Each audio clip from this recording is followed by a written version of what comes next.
Hi, my name's Bissy and welcome to my channel. I took my very first cruise this month and spoiler alert, I loved it. We cruised on MSC Virtuosa to the Norwegian Fjords and honestly, every single day was breathtaking. As a first time cruiser, there were of course some things that I would have to learn. Boy did I. But I'm glad that I went through it so you don't have to. In this video, I put together a top 10 list of the very best cruise tips that I came across as a first time cruiser.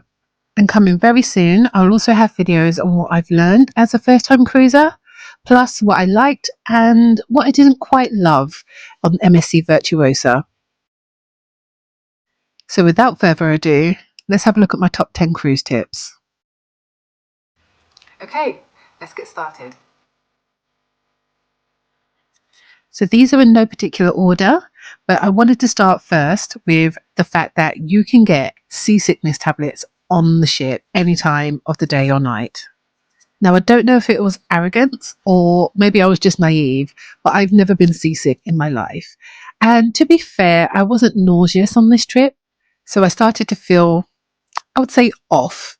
And one of the lovely cruisers that we met on the ship let me know that all you need to do is go to guest services and ask. And we got them every night for about 4 nights in a row. And I think I acclimatized and I started to feel a lot better. But I'm so glad that they were there.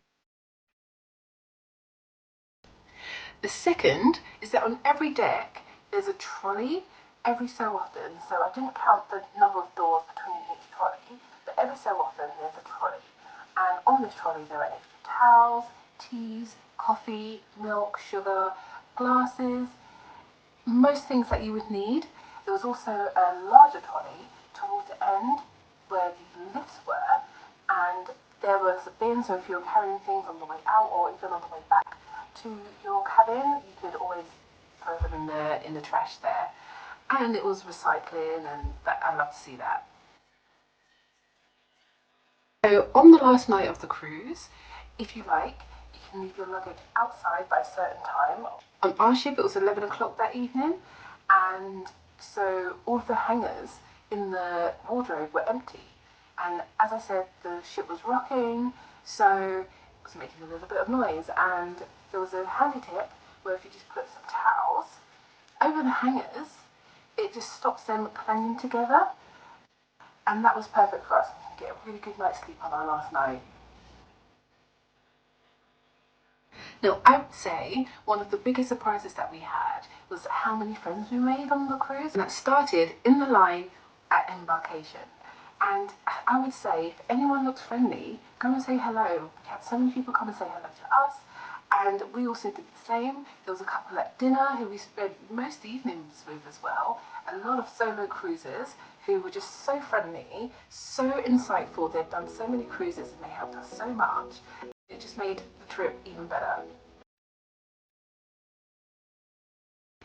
Now, one of the biggest perks for me especially was that there was a huge luggage allowance per person. Now, I would say read it before you go. I'm sure that every cruise line is different, maybe even every ship is different, but this is my first cruise, and for this cruise with MSC Virtuosa, it was incredible, the luggage allowance. And I didn't use it all. I came close, well no I didn't, but I could have come close, and it was glorious. It had shoes and bags for every day, so yeah, I would say have a look and enjoy it. So on the first sea day, which was our first full day on the ship, we found ourselves at the aft of the ship. We were sat down having a drink, and we noticed this couple in front of us who had the best hack I've ever seen. It was quite windy, it was a nice temperature, but it was quite windy. And they had pegs right on their towels on the sun loungers. It was so cool. I mean, I sat there and I watched them for ages. I was like, what kind of people are you? So smart, so experienced, and they weren't the only people that we saw doing that as well. So that's definitely something that I'm going to do on my next cruise. So luckily, my husband and I aren't particularly smelly people, I think, or maybe we're just used to our smell. I don't know, but I would say don't forget a reed diffuser. because it is quite close quarters, so you would want something in your bathroom. What I did in the end was a cotton wool pad and put sprays of perfume on it every day so that we would have something in there. But there was a slight smell that kept coming through the shower, so it was, I don't know what it was. It was on a ship, there was lots of people. It wasn't terrible, but when you open the shower door, you could smell there was something. But it wasn't terrible, it was completely manageable. But a reed diffuser would really help that. However, what you will notice walking around the ship, especially in the atrium, there was a lovely smell, and we found out that that was the MSC signature scent. So we asked, and there's an MSC gift shop or memorabilia shop, I don't know really what to call it, but when we went in there, they had it for sale, and so we bought it, and that is now our bathroom scent at home. Thing that I learned within the first few hours of being on the ship is that if you've forgotten to add your credit card prior to boarding, then you've actually got 48 hours to link your credit card to your cruise card. Now, I know that there can be some lines at the kiosks where you add them, but for us, we didn't need to do that. We just took it easy, and then you can do it a little bit later. You can also do it through the app as well. You don't have to queue. But if you feel like you would rather do that, or you can go to guest services too. I don't know about anybody else, but I'm a massive fan of ice. I love it in my drinks.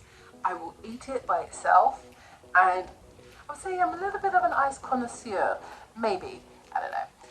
But the MSC marketplace actually has some really nice ice. It's really chewy, but there's no ice machines or dispensers on your deck.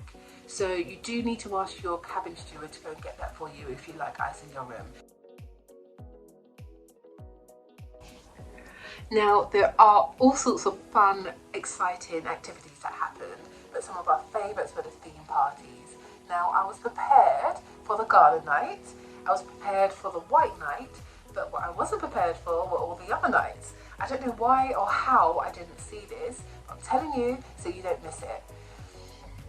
There was a tropical night that was so much fun. The music was incredible. It felt like being in the Caribbean.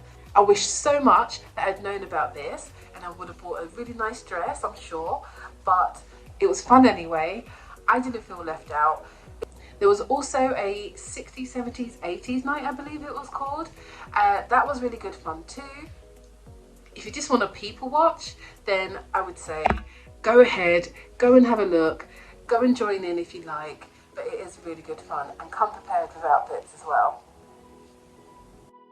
So those have been my top 10 cruise tips. Thank you so much for watching. I hope you enjoyed it. If you did, please do watch some of my other videos, and I look forward to seeing you soon.